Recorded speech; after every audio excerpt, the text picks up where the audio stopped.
প্রিয় বন্ধুরা, যদি কোনো মহিলা আপনাকে কাছে পেতে চায় কিংবা আপনাকে প্রভাবিত করতে চায়, তবে সে আপনাকে কিছু ইশারার মাধ্যমে বোঝাতে চাইবে যে আপনাকে তার ভালো লেগেছে, তাই সে আপনাকে চায়। আপনি বিশ্বাস করুন, যখন সেই নারী আপনার সামনে আসবে তখন তার হাবভাব ও তার ব্যবহারে কিছু পরিবর্তন অবশ্যই আসবে। যদি এরকমটা হয় তাহলে আপনি ধরে নিতে পারেন সেই মহিলা আপনার সাথে একটা সুন্দর সম্পর্ক বানাতে চাইছে।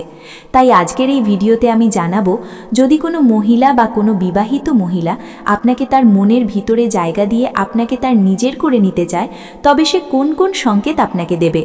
তাই পুরো বিষয়টা জানতে আজকের এই ভিডিওটা পুরোটা দেখতে হবে, একদম স্কিপ করবেন না।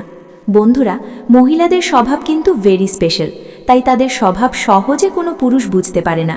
তাই তাদেরকে বোঝার জন্য তাদের হাবভাবের ছোটোখাটো বিষয়গুলোর দিকে আপনাকে নজর দিতে হবে। যদি কোনো মহিলা আপনাকে পছন্দ করে বা সে যদি আপনাকে তার কাছে পেতে চায়, তখন সে কিন্তু এই সংকেতগুলো অবশ্যই দেবে, যা দিয়ে আপনি যদি তার মনের কথা বুঝতে পারেন তবে আপনি হবেন হিরো, আর না বুঝলে হবেন জিরো।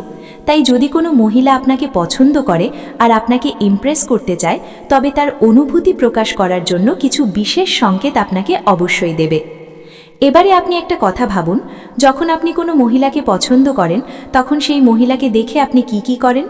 আপনি তাকে বারবার ফলো করেন, তার সাথে কথা বলার চেষ্টা করেন, তার দিকে আর চোখে মাঝে মধ্যে তাকান এবং তার রকম সকম বোঝার চেষ্টা করেন। কেউ কেউ আবার গিফট দেওয়ার চেষ্টা করেন, নানা রকম প্ল্যানিং করতে থাকেন।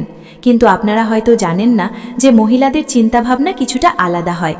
তারা যখন কোনো পুরুষকে পছন্দ করে তখন তাদের কোনো উপহার দিতে হয় না বা তার সাথে বারবার কথা বলার চেষ্টাও করতে হয় না। সে নিজেই আপনার সামনে এসে এমন ছোট ছোট কাজ করবে যাতে আপনার মনোযোগ তার প্রতি টেনে নিয়ে আসবে।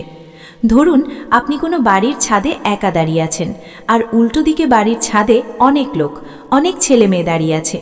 আপনি হঠাৎ করে লক্ষ্য করলেন উল্টো দিকে দাঁড়িয়ে ছাদের ওই অনেক লোকের মধ্যে একটি মেয়ে কিন্তু আপনাকে লক্ষ্য করছে, আর সে নিজের চুল নিয়ে খেলছে কিংবা নিজের চুলগুলো বারবার ঠিক করছে বা আপনাকে দেখে হালকা হাসি দিচ্ছে। এরকম ছোটোখাটো সংকেত কিন্তু অনেক গুরুত্বপূর্ণ, আপনাকে সেগুলো লক্ষ্য করতে হবে। তো বন্ধুরা, আমি শেষে একটা কথাই বলবো, এরকম মহিলাদের থেকে দূরে থাকুন।